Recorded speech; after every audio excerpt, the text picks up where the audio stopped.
Good morning, students and my dear friends. I'm Dr. Shalini Shukla, and today is 17th of May 2022, Tuesday. Motivation of the day is success is getting what you want, happiness is wanting what you get. In today's discussion, we are going to cover these articles. So let's start with article number 1 given on page number 4 of Business Standard. State run firms asked to buy back even when shares take a beating. पिछले कुछ time से government disinvestment और privatisation को promote कर रही है public sector undertakings में। और हमने कुछ लास्ट कपल ऑफ ईयर्स में देखा है गवर्नमेंट ने हर साल के लिए एक रिवेन्यू टारगेट सेट किया था for generating from the privatization or disinvestment of public sector undertakings.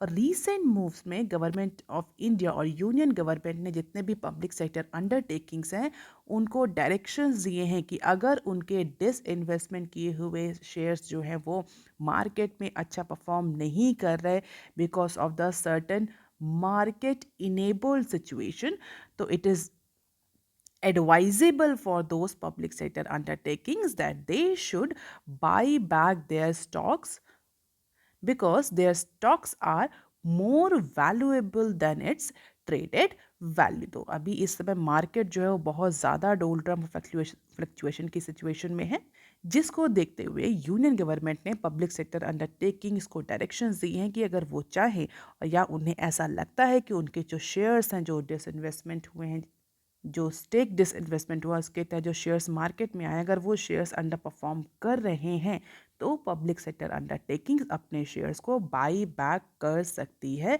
क्योंकि उनके शेयर्स की जो वैल्यू है वो ट्रेडेड वैल्यू से बहुत ज़्यादा है। तो अगर पब्लिक सेक्टर अंडरटेकिंग्स गवर्नमेंट के इस डायरेक्शंस को फॉलो करती हैं तो डेफिनेटली कुछ companies here means public sector undertakings अपने शेयर्स का बाई बैक अनाउंस कर सकती हैं। अगर कंपनीज बाई बैक अनाउंस कर रही हैं तो इसका मतलब just to reward the investors by offering to buy shares from them generally on higher prices.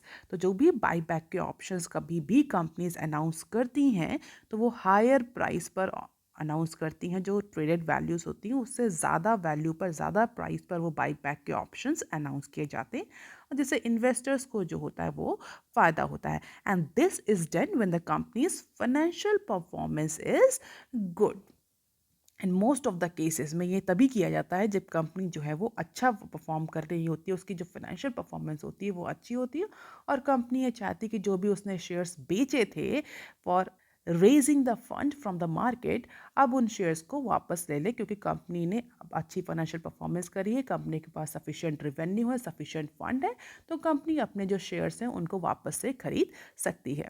और इससे क्या होता है, इससे जो शेयर होल्डर्स होते हैं जिन्होंने उस समय कंपनी के शेयर्स खरीदे होते हैं तो उनको भी रिवॉर्ड मिलता है। तो company use their excess capital because of their good financial performance to buy back their shares, mostly the government in case of PSUs। तो अगर PSUs को डायरेक्शंस दिए जा रहे हैं तो उसका सीधा सीधा मतलब ये कि गवर्नमेंट ने जो भी डिसइन्वेस्टमेंट के तहत या डाइवेस्टमेंट के तहत जो भी शेयर्स जो है वो बेचे थे, अब गवर्नमेंट उनको खरीदने जा रही है ऑन हायर प्राइसेस। तो गवर्नमेंट ने सीधे सीधे डायरेक्शंस दिए हैं PSUs को कि आप बाई बैक कर लीजिए, and this by back shares would help the public sector undertakings in relinquishing their shares and reducing the numbers of outstanding shares in the market, जिससे कंपनीज के जो फाइनेंशियल रेशियोज हैं, या हम सीधे सीधे बोलें जो फाइनेंशियल परफॉर्मेंस है वो और ज़्यादा इम्प्रूव होगी। हम बोल सकते हैं फाइनेंशियल प्रूडेंस और ज़्यादा इंक्रीज होगा। इसके अलावा अर्निंग पर शेयर भी है वो भी इम्प्रूव होगी। तो ऑफिशियल्स का ये कहना है कि डेफिनेटली अगर गवर्नमेंट ने ये इंडिकेशन दिया है कि PSUs जो हैं वो अपने शेयर्स को बाई बैक कर सकती हैं जबकि उनके शेयर्स मार्केट में हिट हो रहे हैं because of the poor trade value, तो एक क्लियर इंडिकेशन कहीं ना कहीं दे रहा है कि जो पब्लिक सेक्टर अंडरटेकिंग्स हैं that are not very much convinced with the valuation the market is offering. So this is the situation of buyback announcements that are done by private companies since financial year 20। तो financial year 20 से यानी पिछले last 3 सालों से कितनी जो companies हैं उन्होंने बाई बैक्स अनाउंस किए, तो 21 कंपनीज़ ने, 21 में 52 कंपनीज़ ने, और फाइनेंशियल ईयर 22 में 39 कंपनीज़ ने बाई बैक के जो ऑप्शंस थे वो अनाउंस किए थे। कहीं ना कहीं इंडिकेट कर रहा था कि उनकी परफॉर्मेंस इंप्रूव हो रही थी, इसलिए कंपनीज जो अपने आउटस्टैंडिंग शेयर्स को बाई कर रहे थे। बाय पब्लिक सेक्टर अंडरटेकिंग्स, तो अगर देखो फाइनेंशियल ईयर 20 में तो केवल एक कंपनी थी जिसने बाईबैक के, एक पब्लिक सेक्टर अंडरटेकिंग से जिसने बाईबैक का ऑप्शन अनाउंस किया। 21 में 8 पब्लिक सेक्टर अंडरटेकिंग्स थी जिन्होंने बाईबैक का ऑप्शन अनाउंस किया था। आप देख सकते हैं HPCL, EIL, गेल, नैल्को, NTPC इनमें से मेन थी। और फाइनेंशियल ईयर 22 में फिर से केवल अभी तक एक ही PSU पब्लिक सेक्टर अंडरटेकिंग्स ने बाईबैक के ऑप्शन अनाउंस किए हैं। तो अगर ये बाई बैक के ऑप्शन PSUs अनाउंस करती हैं फॉलोइंग द डिक्टेट्स और द डायरेक्शंस ऑफ गवर्नमेंट, तो इन्वेस्टर्स को थोड़ा सा रिवॉर्ड देखने को मिलेगा। अब देख लेते हैं article number 2 that is given on page number 4 of Business Standard. Vehicle fuel prices responsible for 30% of April inflation spurt. तो बेसिकली जो ये आर्टिकल है ये 3-4 न्यूज़ को कवर करके बनाया गया है और इसमें जो फोकस है वो इन्फ्लेशन पे है। तो हम हर न्यूज़ को शॉर्ट मैनर में कवर करने की कोशिश करेंगे। यहाँ पर जो इंडिया में इन्फ्लेशन है, स्पेशली जो अप्रैल के मंथ में 7.8% का जो CPI गया, रिटेल इन्फ्लेशन गई, उसको लेकर के थोड़ी एनालिसिस है। और उस एनालिसिस के अकॉर्डिंग जो इम्पोर्टेंट पॉइंट निकल कर आ रहा है वो निकल कर आ रहा है कि because of the vehicle fuel prices जो टोटल इन्फ्लेशन रही है, जो CPI रही है, वो 30% ज़्यादा इंक्रीज हुई है। इट मीन्स कि अप्रैल की जो रिटेल इन्फ्लेशन है उसमें 30% वेटेज व्हीकल फ्यूल प्राइसेस का है। So the increase in retail price inflation in petrol and diesel for vehicle for the personal use contributed around 30% to the rise in year on year inflation in April over the March. तो पिछले साल के comparison में अप्रैल में जो inflation 7.8% की जो retail inflation हुई है उसमें 30% जो शेयर है वो व्हीकल फ्यूल यानी पेट्रोल और डीजल जो कि पर्सनल कंजप्शन के लिए, पर्सनल यूज़ के लिए कंज्यूम किए जाते हैं, उनका 30% कॉन्ट्रीब्यूशन है। सीधे सीधे ये बात क्लियर इंडिकेट कर रहा है कि जिस तरह से क्रूड ऑयल के प्राइसेस बढ़ रहे हैं because of the international situation, उसका इम्पैक्ट जो हाउस होल्ड्स हैं, इंडिविजुअल कंज्यूमर्स हैं, उनकी पॉकेट में क्लियरली रिफ्लेक्ट हो रहा है। The inflation rate rose by 0.84% points at 7.79% in April, जो कि पिछले मंथ में अप्रॉक्सीमेटली 6.95 था। 6.95 in the month of March से इंक्रीज होकर सडनली 7.79% तक इन्फ्लेशन पहुंच गई and making it fourth consecutive month when the rate of price rise remain above the RBI's upper limit. क्या है RBI की अपर लिमिट? That is 6%। तो as per MPFA that is monetary policy framework agreement, जो MPC के लिए limit set करी गई है मॉनेटरी पॉलिसी कमेटी के लिए, वो 4% की सेट करी गई है, 2 + -2 यानी 2 लोअर रेंज और 6 अपर रेंज। और ये चौथे महीने में लगातार ऐसा डेटा आ रहा है कि जो अप्रैल की इन्फ्लेशन है, अप्रैल, मार्च, फरवरी एंड जनवरी, जो कि RBI के अपर लिमिट यानी 6 से कंटिन्यूसली हाई है।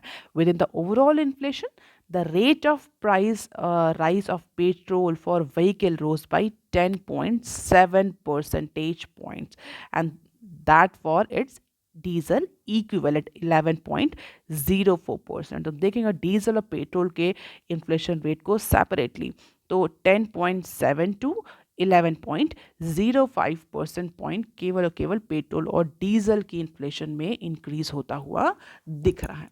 और अगर इन दोनों कमोडिटीज़ की बात करेंगे CPI में इनका कितना वेटेज है, I hope you all might be knowing about CPI। CPI is consumer price index, जिसको हम रिटेल इन्फ्लेशन भी बोलते हैं। बेसिकली एक बास्केट ऑफ गुड्स होते हैं, उसके प्राइसेस को या उसके प्राइस राइज को या उसके प्राइस चेंज को over the period of time measure किया जाता है और उसको हम CPI के टर्म्स में डाल यूज़ करते हैं, that is consumer price index. तो रिटेल मार्केट की इन्फ्लेशन को मेजर करने के लिए जो रिप्रेजेंटेटिव बास्केट ऑफ गुड्स होते हैं उसके प्राइस में कितना चेंज हो रहा है उसको हम सीपीआई के टर्म्स में रिप्रेजेंट करते हैं। और उसमें कई 5 कैटेगरीज, अगर हम बोलें कई नहीं तो 5 कैटेगरीज के गुड्स और सर्विसेज होते हैं, जिसमें पेट्रोल और डीजल भी होता है। तो अगर पेट्रोल और डीजल के वेटेज की बात करें कि पेट्रोल और डीजल का इस बास्केट में, रिप्रेजेंटेटिव बास्केट में कितना वेटेज होता है, तो पेट्रोल का जो वेटेज है that is approximately 2.18% and diesel constitute 0.14%। तुम देखें तो बहुत सिग्निफिकेंट वेटेज नहीं है, but because of the increase, stark increase in their prices, CPI में इसका इम्पैक्ट बहुत ज़्यादा विजिबल हो रहा है। और दोनों को अगर कंबाइन किया तो अप्रॉक्सीमेटली 2.32% का टोटल वेटेज है पेट्रोल और क्रूड ऑयल का इन सीपीआई बास्केट। माइंडेड स्टूडेंट, ये 2.32% का वेटेज दिया, that is for personal use vehicle, जिसमें बस, टैक्सीज, थ्री व्हीलर्स और जो शेयर कैब्स होते हैं उनके उसमें जो यूज़ होने वाली सर्विसेज है उनको इंक्लूड नहीं किया गया है। अगर उनको इंक्लूड किया तो 2% एडिशनल वेटेज आएगा सीपीआई में। तो फिलहाल के लिए टैक्सी, बसेस, थ्री व्हीलर्स जो कि शेयरिंग पब्लिक कन्वेंस होते हैं उनमें उन सर्विसेज को सीपीआई की बास्केट में फ़िलहाल के लिए कॉन्स्टिट्यूट नहीं किया गया, which together have around 2% weighing in the CPI. Why? Because it does not include other indirect impacts of rise in prices of these fuel either. तो जो ये कैलकुलेशन हो रही है, जो ये 30% का बताया जा रहा है कि 30% कॉन्ट्रीब्यूशन है, that is only for this personal use vehicle, petrol और diesel, taxis, buses, three wheelers, इनके वेटेज को इस एनालिसिस में इंक्लूड नहीं किया गया है। और अगर इसको भी इंक्लूड किया जाए तो शायद 30% से ज़्यादा का कॉन्ट्रीब्यूशन या 30% से ज़्यादा का शेयर आएगा इंक्रीज इन सीपीआई में। तो जो अप्रैल मंथ की इन्फ्लेशन है उसमें 30% केवल और केवल पर्सनल यूज व्हीकल का है। And as per the expert, the full indirect impacts come with a lag of 2 or 3 months, but it started becoming visible in the April data partly. तो expert का कहना है कि जो भी क्रूड ऑयल के प्राइसेस में इंक्रीज होता है वो सीपीआई में या इन्फ्लेशन में अप्रॉक्सीमेटली 2 से 3 महीने बाद विजिबल होना शुरू होता है। और अगर हम इंडिया के केस में देखें तो मार्च में, उस समय जबकि कई सारे राज्यों में इलेक्शन होने थे, उसकी वजह से पेट्रोल और डीजल के प्राइसेस बहुत ज़्यादा नहीं बढ़ाए गए थे, बट नाउ अप्रैल के डेटा में जो क्रूड ऑयल इंक्रीज हो रहा है, जो क्रूड ऑयल के जो प्राइस इंक्रीज हो रहा है वो विजिबल होने लगा है, और जिसमें पर्सनल यूज़ कंजप्शन का 30% शेयर है या 30% रिस्पॉन्सिबिलिटी है जो पर्सनल यूज़ क्रूड ऑयल या पेट्रोल और डीजल है उसकी, excluding the buses, taxis and three wheelers, petrol and diesel consumption. अगर उनको इंक्लूड कर दिया जाए तो ये 30% से डेफिनेटली ज़्यादा आएगा। और जैसा कि हमने कई बार डिस्कस भी किया है कि इंडिया के केस में जो ये इन्फ्लेशन इस समय हम फेस कर रहे हैं दैट इज़ मोर और less imported inflation, because of the number of international factors India इस इन्फ्लेशन की सिचुएशन को फेस कर रहा है। And this is the rate of price rise, petrol for vehicles, diesel for vehicles and overall CPI.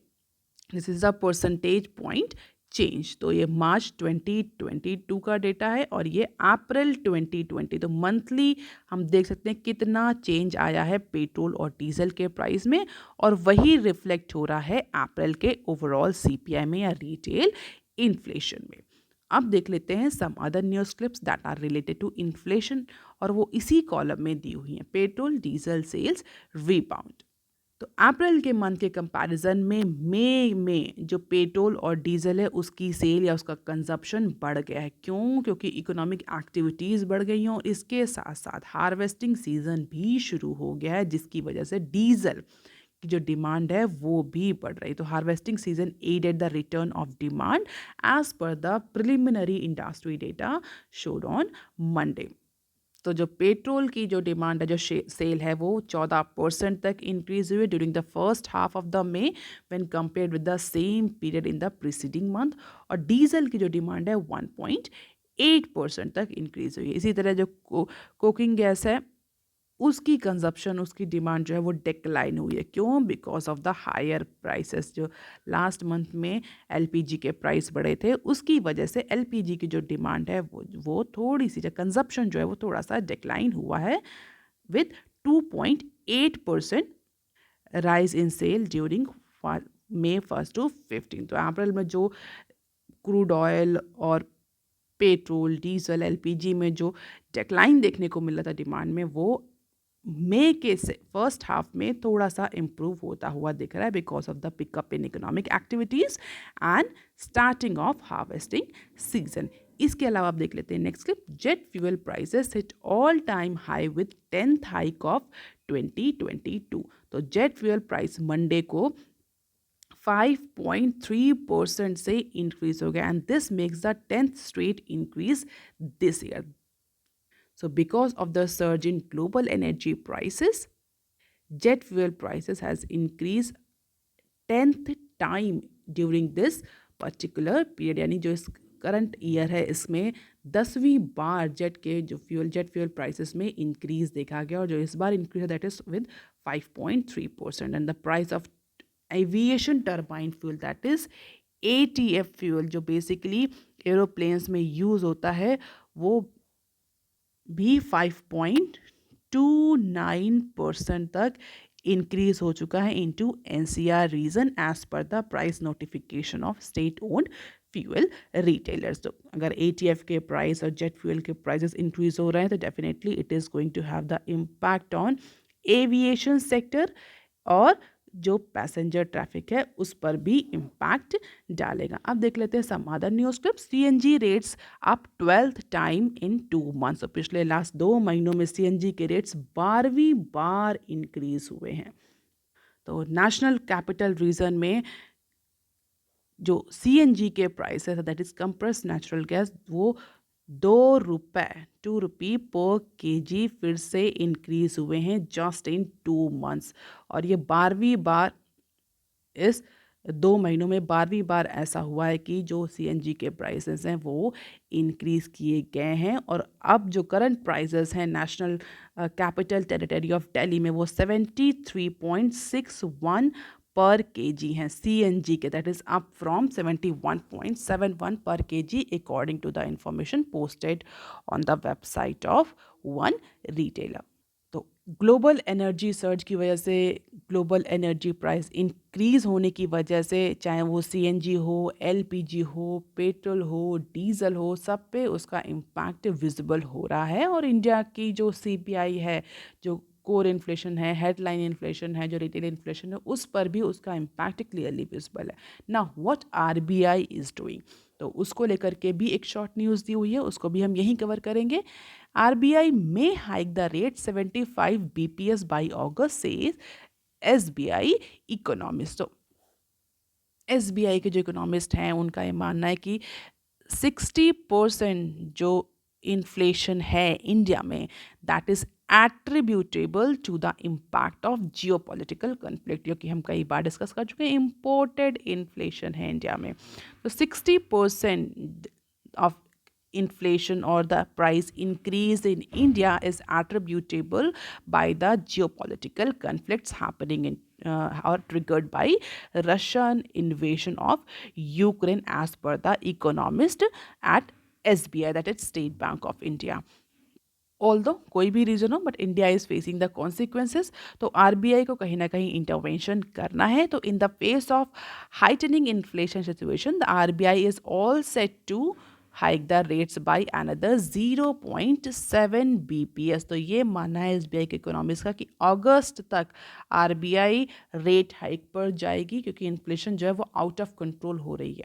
और 0.75% या 0.75% या 75 BPS का इंक्रीज कर सकती है RBI पॉलिसी रेट में। ऐसा एसबीआई की रिपोर्ट में कहा गया। इसके अलावा कई सारे अदर इम्पैक्ट्स को भी एनालाइज किया गया है इस रिपोर्ट में, और कहा गया है कि अगर रूरल सेक्टर को देखा जाए तो रूरल सेक्टर में सबसे ज़्यादा जो प्राइस राइज देखने को मिलेगा या जो प्रेशर देखने को मिलेगा वो फूड के केस में दिखेगा, अर्बन में फ्यूल प्राइस हाइक पर देखने को मिलेगा। तो इस तरह से और भी ज़्यादा एनालिसिस करी गई है, ज़्यादा डिटेल में जाने की ज़रूरत नहीं है, but as per the SBI economist 75 BPS से 0.7% का चेंज आरबीआई कर सकती है in the upcoming months of August. अब देख लेते हैं article number 3 that is given on page number 6 of Business Standard. Liquidity mop up from secondary market resumes. Bond yield rate continuously बढ़ रही है, इंडियन जो रुपी है वो डेप्रिशिएट कर रहा है, and the expectation of liquidity infusion measures by market participants, the Reserve Bank of India that is RBI has started absorbing the liquidity from the secondary market. तो आरबीआई ने सेकेंडरी मार्केट से liquidity absorb करना शुरू कर दिया है in order to control the increasing bond yield and inflation. तो थोड़े ही अमाउंट में आरबीआई ने अब मार्केट से, स्पेशली सेकेंडरी मार्केट से लिक्विडिटी एब्जॉर्ब करना शुरू कर दिया है। As per the latest data, अगर लेटेस्ट डेटा को देखा जाए तो आरबीआई ने ओएमओ करा है। OMO stands for open market operation. Last week जो किए हैं, अप्रैल के लास्ट वीक में जो आरबीआई ने ओएमओ किए हैं कुछ, और फर्स्ट वीक ऑफ मई में कुछ ओएमओ किया। और अप्रैल को देखें तो अप्रैल में अप्रॉक्सीमेटली 870 करोड़ के जो बॉन्ड हैं आरबीआई ने सेल किए हैं, और मई के फर्स्ट वीक में 1700 करोड़ की जो लिक्विडिटी है वो सेकेंडरी मार्केट या बॉन्ड मार्केट से आरबीआई ने शॉकआउट करी है। अब यहाँ पर हमें यह समझना ज़रूरी है कि ओपन मार्केट ऑपरेशंस क्या होते हैं। बहुत ज़्यादा डिटेल में तो हम नहीं जाएंगे, जल्दी से समझ लेते हैं कि ओपन मार्केट ऑपरेशंस, या इनको शॉर्ट फॉर्म में हम बोलते हैं ओएमओ। अगर आप बिजनेस स्टैंडर्ड पढ़ रहे हैं, कोई भी फाइनेंशियल न्यूज़ पेपर पढ़ रहे हैं, तो आपने ओएमओ टर्म बहुत बार सुना होगा। बहुत सिंप्लीफाइड फॉर्म में बताऊं तो open market operation is simply buying and selling of government securities in the open market, hence this nomenclature has been use. मतलब आरबीआई जो है वो गवर्नमेंट सिक्योरिटीज़ को या तो खरीदती है या बेचती है ओपन मार्केट में, इसीलिए इसको बोलते हैं ओपन मार्केट ऑपरेशन। अब क्वेश्चन ये उठता है कि आरबीआई या कोई भी सेंट्रल बैंक ऐसा क्यों करता है, क्यों गवर्नमेंट सिक्योरिटीज़ या बॉन्ड को बाई और सेल करता है सेकेंडरी मार्केट में, ओपन मार्केट में? Just to maintain the liquidity की, कितनी लिक्विडिटी, कितना कैश, कितना पैसा मार्केट में रहे, उसको मेंटेन करने के लिए। क्यों? क्योंकि अगर ज़्यादा पैसा मार्केट में होगा, ज़्यादा लिक्विडिटी मार्केट में होगी तो इन्फ्लेशन बढ़ेगी। क्यों? क्योंकि डिमांड बढ़ेगी। और अगर कम लिक्विडिटी मार्केट में होगी, कम पैसा मार्केट में होगा, तो इकोनॉमिक ग्रोथ सफ़र करेगी। क्यों? क्योंकि इन्वेस्टमेंट नहीं होगा, इंडिविजुअल्स लोन नहीं लेंगे, इंटरेस्ट रेट ज़्यादा होंगे। तो आरबीआई एक सफिशिएंट लिक्विडिटी मेंटेन करती है, और इसी के लिए आरबीआई ओएमओ करती है। इस समय की सिचुएशन क्या है? इस समय की सिचुएशन ये है कि मार्केट में एक्सेस लिक्विडिटी है in order to support the demand, क्योंकि पोस्ट पैंडेमिक रिकवरी के लिए डिमांड को सपोर्ट करना था, इसलिए मार्केट में एक्सेस लिक्विडिटी है, इंटरेस्ट रेट लो है, और इसका इम्पैक्ट हमें इन्फ्लेशन के टर्म्स में भी विजिबल हो रहा है, क्योंकि डिमांड बहुत ज़्यादा है और इन्फ्लेशन कंटिन्यूसली बढ़ रही है। Individuals have money for disposable income, in terms of disposable income, खरीदने के लिए उनके पास पैसे हैं। तो आरबीआई ये चाह रही है कि जो एक्सेस लिक्विडिटी है उसको एब्जॉर्ब किया जाए। तो कहीं ना कहीं इकोनॉमिक ग्रोथ और इन्फ्लेशन के बीच में आरबीआई को ट्रेड ऑफ करना पड़ता है, और वो लिक्विडिटी एब्जॉर्ब करती है, लिक्विडिटी को इंक्रीज करना ये डिसाइड करती है, और इसी के अकॉर्डिंग आरबीआई जो है वो ओएमओ करती है, ओपन मार्केट ऑपरेशन।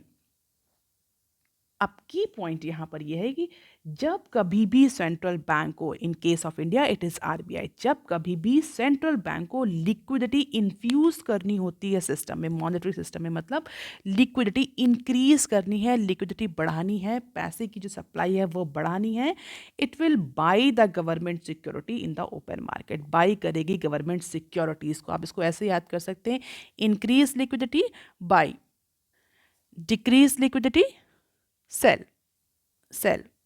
तो बहुत सिंप्लीफाइड फॉर्म में अगर समझेगा, बाई लिक्विडिटी, बाई कर रही है अगर ओपन मार्केट ऑपरेशन में बॉन्ड्स को, तो इसका मतलब क्या है कि जो पेपर्स हैं, जो गवर्नमेंट सिक्योरिटीज हैं, कुछ नहीं होते पेपर्स होते हैं, पेपर्स को खरीद रही है, और मार्केट में आईएनआर, इंडियन रुपीज़ जो है वो दे रही है पेपर्स खरीद कर, तो डेफिनेटली जो लिक्विडिटी है वो इंक्रीज होगी। अगर आरबीआई सेल कर रही है, इसका मतलब क्या है कि जो पेपर्स हैं वो मार्केट में दे रही है, जो पैसे हैं वो मार्केट से वापस ले रही, तो लिक्विडिटी जो है वो डिक्रीज होगी। तो इसी को बोलते हैं ओपन मार्केट ऑपरेशन। बहुत ज़्यादा टेक्निकल डिटेल में जाने की ज़रूरत नहीं है। In order to increase the liquidity, RBI buy the government securities. In order to decrease the liquidity, RBI sell the government securities or bonds. And this phenomena is called as open market operation. तो इस समय market में excess liquidity है, तो RBI ने अप्रैल last week में और मई के फर्स्ट वीक में ओएमओ किए, जहां पर अप्रॉक्सीमेटली 870 करोड़ और 1700 करोड़ की लिक्विडिटी मार्केट से एब्सॉर्ब करी है। And this has been performed after the gap of or from the month of January. तो लास्ट टाइम जो सेकेंडरी ओपन मार्केट ऑपरेशन हुए थे वो जनवरी में हुए थे। The central bank which change its focus to tackle inflation from supporting growth in April review of policy had said excess liquidity from the banking system और the monetary system would be absorb during a multi year framework और time frame. तो आगे आने वाले time में इसके अलावा कई सारे और भी ओएमओ आरबीआई कर सकती है in order to absorb the excess liquidity, but yes phased manner में होगा, इमीडिएटली नहीं होगा, इससे मार्केट को कोई शॉक ना मिले। तो स्मॉल अमाउंट में, थोड़े थोड़े अमाउंट में आरबीआई जो है वो लिक्विडिटी एब्जॉर्ब करेगा in order to support the economic growth और tackle the inflation. And this is the G security yields from March 31 to May 13। तो हम देख सकते हैं कि जो 5 साल की गवर्नमेंट सिक्योरिटीज़ है, 10 साल की गवर्नमेंट सिक्योरिटीज़ है, वो कैसे मूव कर रही है, उसका बॉन्ड जो यील्ड रेट है वो कैसे फ्लक्चुएट कर रहा है। तो थोड़ा सा डिक्रीज हुआ है because of this liquidity absorption by RBI intervention. अब देख लेते हैं some other news clips. Digital MA is set to come under CCI ambit. So big merger and acquisitions, M&A stands for merger and acquisition, more specifically of digital businesses, may soon require a CCI approval. तो जो anti trust regulator है that is CCI, वो नए rules पर काम कर रहा है और इस रूल्स के अकॉर्डिंग डिजिटल बिजनेसेस में जो मर्जर एंड एक्विजिशंस हो रहे हैं वो भी अब सीसीआई के अप्रूवल के तहत आएंगे। मतलब किसी भी तरह के डिजिटल बैंक में मर्जर एक्विजिशन, डिजिटल बिजनेस में, नॉट बैंक, बिजनेसेस में मर्जर के लिए अब सीसीआई का जो अप्रूवल है वो मैंडेटरी होगा। The anti trust regulator is working on new rules that will mandate the deals above a threshold to seek its note. तो अगर एक थ्रेशोल्ड, अभी थ्रेशोल्ड डिसाइड नहीं हुआ है, उस थ्रेशोल्ड के ऊपर की अगर डील है तो उसके लिए सीसीआई का जो अप्रूवल है वो मैंडेटरी होगा। At this moment companies in the process of merger and amalgamation must seek a CCI approval with relation to asset size and turnover as defined in Competition Act. It plans to introduce the deal size or deal value. तो अब asset size और turnover के basis पर नहीं, deal size या deal value के basis पर ये डिसीजन होगा whether any merger and acquisition, more specifically in digital space, require CCI approval और नॉट। क्योंकि अगर टर्नओवर या उसको देखा जाए असेट साइज को, तो बहुत सारे जो मर्जर एंड अमलगमेशंस हैं या एक्विजिशंस हैं डिजिटल स्पेस में, वो सीसीआई की स्क्रूटनी से स्केप कर जाते हैं।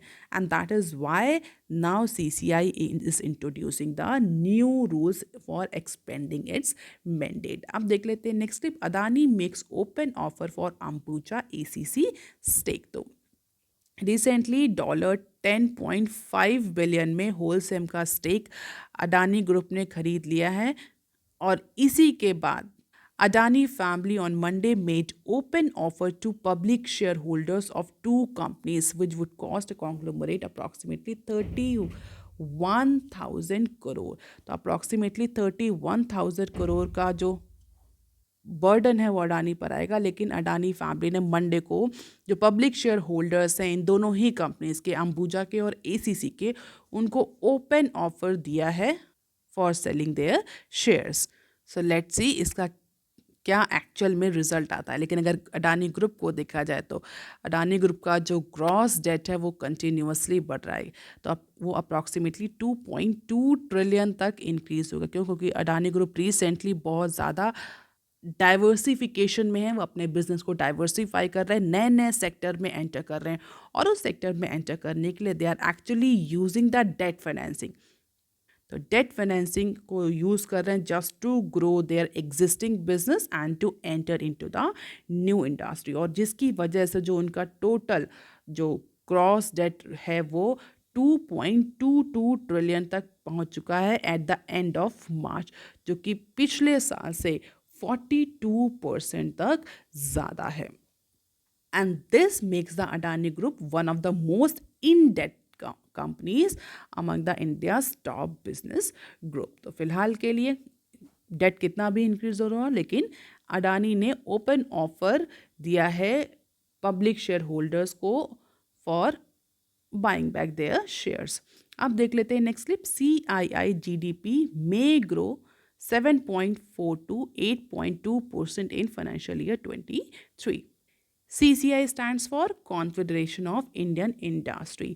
तो कॉन्फेडरेशन ऑफ इंडियन इंडस्ट्री या CCI के अकॉर्डिंग इंडिया के फाइनेंशियल ईयर 23 में जो इंडिया की GDP ग्रोथ है वो 7.4 से लेकर के 8.2% तक वैरी कर सकती है, and this is the very optimistic forecast till today, क्योंकि बहुत सारी जो रेटिंग एजेंसीज हैं उन्होंने इंडिया के जो जीडीपी फोरकास्ट हैं उसको स्लैश डाउन किया, बट CII के अकॉर्डिंग इंडिया की जीडीपी फोरकास्ट जीडीपी जो ग्रोथ है वो 8.2% तक जा सकती है इन फाइनेंशियल ईयर 23। तो कुछ रिफॉर्म्स की बात करी गई है, कुछ इश्यूज़ की बात करी गई। कहा गया कि अगर इन्फ्लेशन और पॉलिसी रिफॉर्म, इन्फ्लेशन को टैकल किया जाए, पॉलिसी रिफॉर्म्स लाए जाएँ, डोमेस्टिक और एक्सटर्नल सेक्टर में कुछ रिफॉर्म्स सजेस्ट किए हैं, अगर वो रिफॉर्म्स गवर्नमेंट फॉलो करती है तो India could achieve the this percentage of growth rate as per the CII Confederation of Indian Industry। अब देख लेते हैं next clip. Global wheat prices hit record high. तो इंटरनेशनल वीट प्राइसेस जो हैं वो रिकॉर्ड हाई जंप कर चुके हैं on Monday, more specifically led by export ban by India. तो इंडिया ने जो वीट का एक्सपोर्ट बैन किया है जो लेटेस्ट, उसकी वजह से इंटरनेशनल जो वीट प्राइस हैं वो अपने हिस्टोरिकल मार्क तक पहुंच चुके हैं। अगर हम देखें ये ग्राफ, तो this is the wheat price of active contract in terms of euro, और अगर इसी तरीके से वीट प्राइस बढ़ते रहे तो फूड सिक्योरिटी को लेकर के बहुत ज़्यादा चैलेंजेस खड़े हो जाएंगे। अगर वीट प्राइस और फूड ग्रेन्स की बात करें तो वो ऑलरेडी रशियन इन्वेजन की वजह से इंक्रीज हो रही है, क्योंकि रशिया के यूक्रेन के इन्वेजन के बाद जो यूक्रेन का जो एक्सपोर्ट है, अगर हम देखें Ukraine is one of the largest और मेजर वीट एक्सपोर्टर है, और चूंकि रशिया के इन्वेजन की वजह से वो एक्सपोर्ट इम्पैक्ट हो रहा है, और इसके बाद जो इम्पॉर्टेंट एक्सपोर्टर्स हैं जस्ट लाइक इंडिया, उन्होंने भी बैन लगा दिया है। इसकी वजह से जो ग्लोबल वीट प्राइसेस हैं वो अपने रिकॉर्ड हाई पॉइंट पर पहुंच गए हैं। तो इस समय जो करंट वीट प्राइस चल रहे हैं ग्लोबल मार्केट में, दैट इज़ $453 तक वीट प्राइस पहुंच चुके हैं, जो कि मई 1721 में अप्रॉक्सीमेटली $200 के आसपास थे पिछले साल। तो हम देख सकते हैं सिग्निफिकेंट इंक्रीज देखने को मिल रहा है। तो एक तो यूक्रेन की वजह से, यूक्रेन में जो सिचुएशन है उसकी वजह से एक्सपोर्ट इम्पैक्ट हुआ है वीट का। अपार्ट फ्रॉम में जो अदर मेजर एक्सपोर्टर्स हैं वीट के केस में जस्ट लाइक इंडिया, उन्होंने भी बैन लगा दिया, और जिसका इम्पैक्ट क्लियरली विजिबल हो रहा है ग्लोबल वीट प्राइसेस में, and that is creating another challenge for the world to manage the food security issue. अब देख लेते हैं next clip. China's economic activity in April collapses under COVID zero policy. तो China इस economy is playing price for the nation's COVID zero policy, with industrial output and consumer spending sliding to the worst level since the pandemic began। तो China की जो COVID zero policy है, जिसकी वजह से China ने बहुत स्ट्रिक्ट लॉकडाउन या रिस्ट्रिक्शंस लगाए थे, उसका इम्पैक्ट चाइना की इकोनॉमिक एक्टिविटीज़ में विजिबल हो रहा है, स्पेशली अप्रैल के महीने में। तो अप्रैल के महीने में चाइना की जो इकोनॉमिक एक्टिविटीज़ हैं, जो इकोनॉमी है वो कोलैप्स करके, यहाँ पर इंडस्ट्रियल आउटपुट भी फॉल हुआ, रिटेल सेल्स जो है वो भी कॉन्ट्रैक्ट हुई, जो युआन है वो भी डेप्रिशिएट हुआ। इसके अलावा पावर आउटपुट में भी डेक्लाइन देखने को मिला। So just because of this COVID zero policy, the industrial output and consumer spending sliding to the worst level since the pandemic began. तो pandemic जब से start हुई उससे लेकर के अभी तक April has been the worst performing month. इसका मतलब पैंडेमिक की स्टार्टिंग में भी इकोनॉमी इतना इम्पैक्ट नहीं हुई थी जितना इम्पैक्ट इस अप्रैल में हुई है because of the COVID zero policy.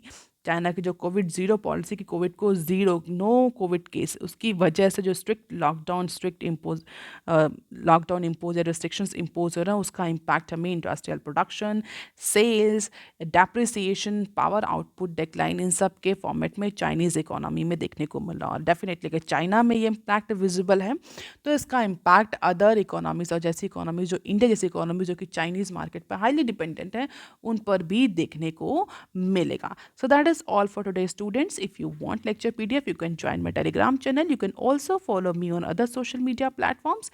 If you have any query and suggestion, you can write on comment section below. Please like, share and subscribe. Thank you. Have a nice day.